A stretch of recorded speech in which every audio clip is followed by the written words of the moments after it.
Hello all, welcome to our channel, where we bring you the most entertaining, intriguing, and thought-provoking tales from the vast world of Reddit. Today we are going to dive deep into 3 stories. So let's begin. Story number 1. Am I the A-word for not telling my wife that our baby died because of me?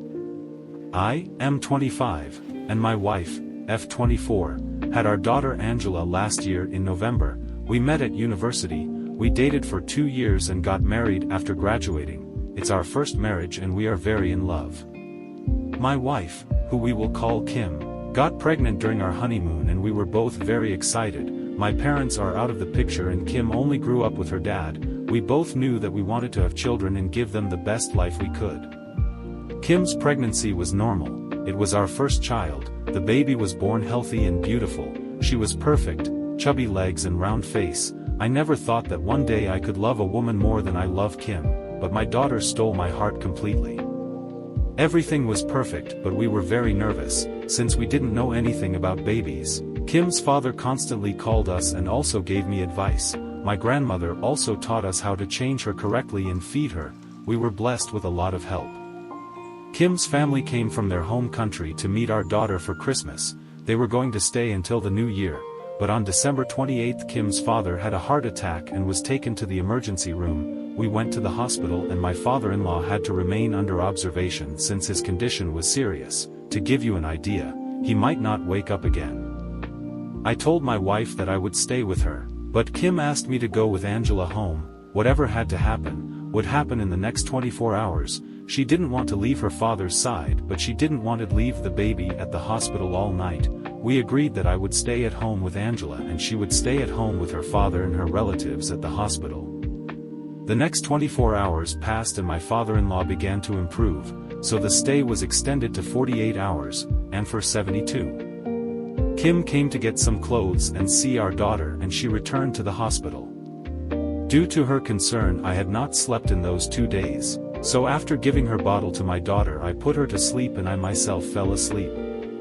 When I woke up it was almost night. Angela was still asleep, so I decided to have a coffee and watch television. After 2 hours I decided to check on her and she seemed asleep. However, my heart stopped when I realized that she had vomited, and when I picked her up she was cold and she aren't breathing.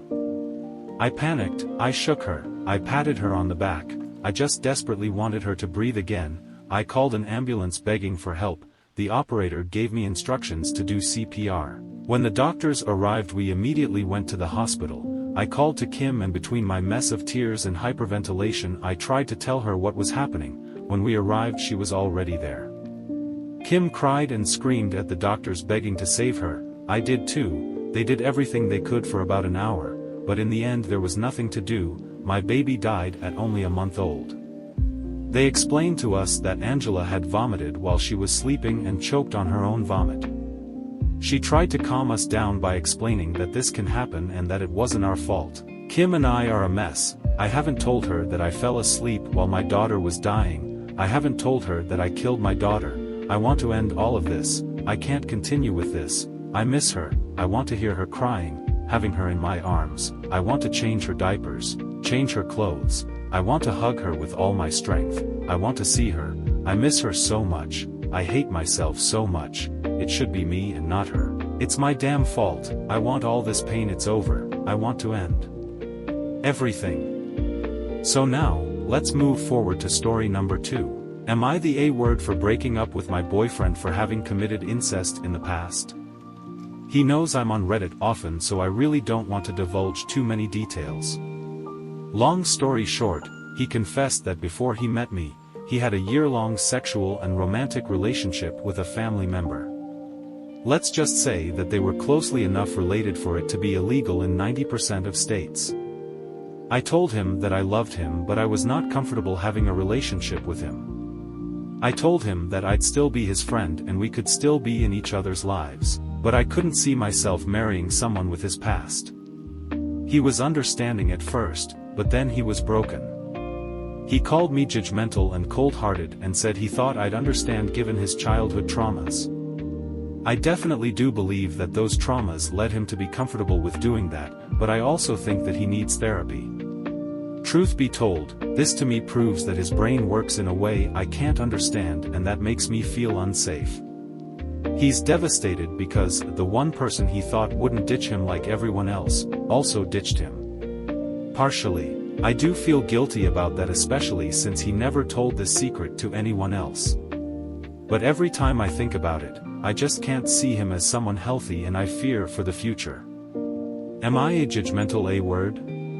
Edit. I said it is illegal in 90% of US states. This means it was not his cousin but someone closer.